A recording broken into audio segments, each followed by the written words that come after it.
Just a quick video on how to change the toner cartridges in a Samsung Xpress C410W color laser printer.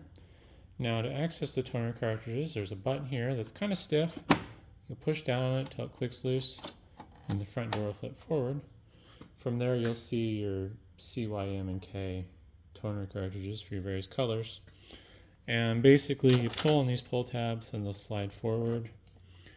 And when you reinstall them, just do the opposite. You just push them straight in. And it's basically the same for all of them. Now, when you get a new toner cartridge, before you reinstall it, you want to just kind of give it a nice gentle shake to help loosen up the toner if it's settled during storage.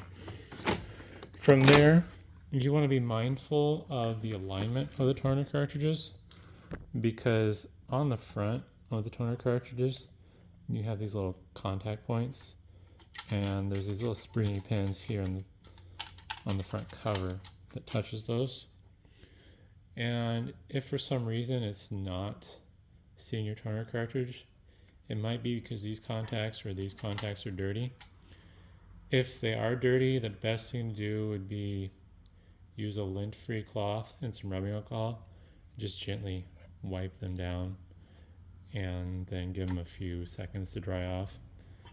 From there, once that's all done though, if you close the front cover, the printer should cycle and do a quick little self-check, and you should be good to go. Also, I probably should have said this at the beginning, don't mind the fact that the paper tray is missing. I removed it just for the sake of the video. But either way, hopefully that was helpful, and thanks for watching.